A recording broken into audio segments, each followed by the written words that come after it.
ஒரு நாவு போதாதே, நீர் செய்ததை சொல்ல இந்த ஆயுள் போதாதே.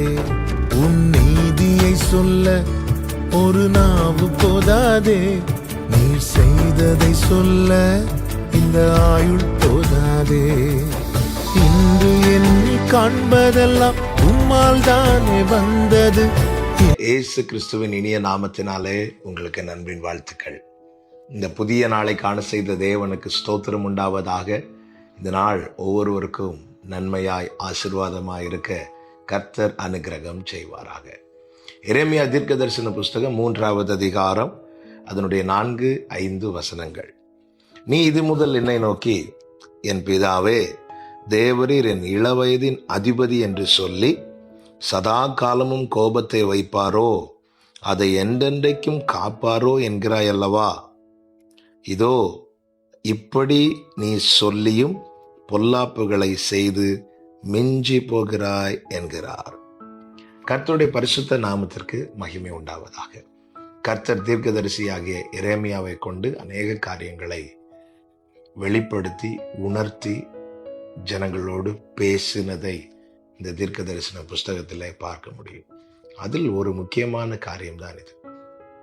நீ என்னை அப்பா என்று அழைக்கிறாய், உன் நாயகர், உன் நேசர், உன் இளவயதின் அதிபதி என்றெல்லாம் சொல்லுகிறாய். என்றைக்கும் கோபத்தை வைத்திருப்பாரோ, இப்படி எல்லாம் சொல்லுகிற. என்னுடைய தயவை சொல்ற, என்னுடைய கிருபையை சொல்ற, என்னை அப்பா என்று அழைக்கிறாய், எல்லாம் செய்து விட்டு அல்லது எல்லாம் சொல்லுகிறாய். ஆனால் நீ பொல்லாப்பு செய்கிற காரியத்துல இன்னும் மிஞ்சி மிஞ்சி போகிறாய் என்று கர்த்தர் உணர்த்தி பேசுகிறார்.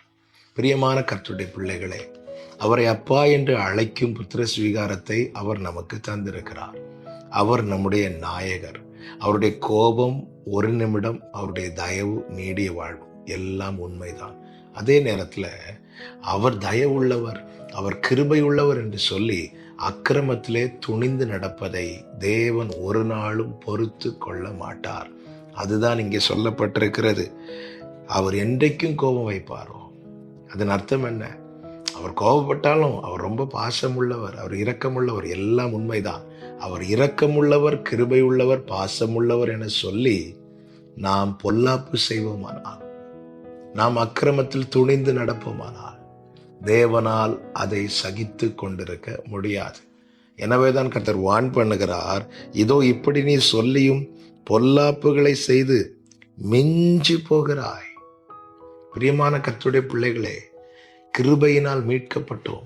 பாவம் பெருகின இடத்துல கர்த்தர் தம்முடைய கிருபையை பெருக பண்ணினதினால பாவத்தின் சம்பளமாகிய மரணம் நம்மை ஆட்கொள்ளாமல் கிருபையின் பலனாகிய ரட்சிப்பு நமக்கு கிடைக்கப்பட்டது. அப்படி தேவன் கிருபையாய் மீட்டிருக்கிறார். எதற்காக மீட்கப்பட்டிருக்கிறோம்? புது சிருஷ்டியாய் கிறிஸ்துவை தரித்து கொண்டு அவருக்குரியவர்களாய் அவருக்கென்று நம்மை முழுமையாய் ஒப்பு கொடுத்து வாழும்படியாக. அக்கிரமத்திலே பாவத்திலே இருந்த என்னையும் உங்களையும் தேவன் ரட்சித்து மீட்டு கொண்டு வந்தார். முந்தினவைகள் ஒளிந்து போயின, பழையன ஒளிந்தன. அப்படிப்பட்ட பாவத்தால் மூழ்கி இருந்த நம்மை தேவன் கிருபையாய் ரட்சித்து நம்மை பாவமர கழுவி புதிய சிருஷ்டி ஆக்கினது எதற்கு தெரியுமா? மீண்டும் பாவம் செய்வதற்கல்ல. அவருடைய கிருபை, அவருடைய தயவு. ரோமர் 2:4 சொல்லப்பட்டிருக்கிறது, தேவ தயவு நீ குணப்படும்படி உன்னை ஏவுகிறது என்று. 1 பேதுரு 2வது அதிகாரத்தில் எப்படி சொல்லப்பட்டிருக்கிறது? நீ கர்த்தருடைய தயவை ருசி பார்த்தது உண்டானால் சகல துர்க்குணம், தூஷணம், பொல்லாப்பு இவைகள் எல்லாம் விட்டு புதிதாய் பிறந்த குழந்தைகளைப் போல திருவசனமாகிய களங்கமில்லாத ஞானப்பாலின் மேல் வாஞ்சையாய் இருங்கள் என்று. கிருபை கிருபை கிருபை என்று சொல்லி நான் என்ன செய்தாலும் அதை தேவன் மன்னித்து விட்டார் என்று சொல்லி நான் பொல்லாப்பை செய்வேனால், அக்கிரமத்தை செய்வேனால் நான் துணிகரம் கொண்டு மிஞ்சி போகிறேன் என்று அர்த்தம். தேவனால் இதை சகித்து கொண்டிருக்க முடியாது. தேவன் கிருபையை தாராளமாய் தருகிறார். அதே நேரத்தில் அவர் வரும்போது கிருபையின் பலன் அல்ல, அவன் கிரியைகளுக்கு தக்க பலனை தரும்படி வருகிறார். அக்கிரமத்திலே துணிந்து நடக்கிறவர்கள் தேவனை பரீட்சிக்கிறார்கள். நான் விழுந்தால் கர்த்தர் என்னை தூக்கி விடுவார், கர்த்தர் என்னை தூக்கி விடுவார் என்று சொல்லி நான் விழுவேனானால் நான் தேவனை பரீட்சை பார்க்கிறேன் என்று அர்த்தம். பிரியமானவர்களே, மிஞ்சி நடக்காமல் தேவனுக்கு கீழ்ப்படிந்து நடக்க, கிருபையை விருதாவாக்காதிருக்க கர்த்தர் நம் ஒவ்வொருவருக்கும் அனுகிரகம் செய்வாராக. ஜெபிக்கலாமா? நல்ல தகப்பனே, இரக்கமுள்ள பிதாவே, அப்பா என்று அழைக்க வைத்தீர். எங்கள் நாயகராய் இருக்கிறேன்.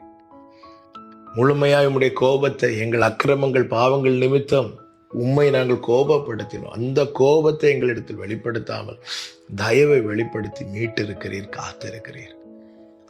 இதை நாங்கள் ஆண்டவரே உணர்ந்தவர்களாய், நன்றியுள்ளவர்களாய், உமக்கு பயந்து கீழ்ப்படிந்து நடக்க கிருபை தாரும். அக்கிரமத்திலே ஆண்டவரை மிஞ்சி போகாதபடி, துணிகரம் கொள்ளாதபடி எங்களை கிருபையாய் காத்துக்கொள்ளும். இயேசுவின் நாமத்தில் பிதாவே, ஆமென்.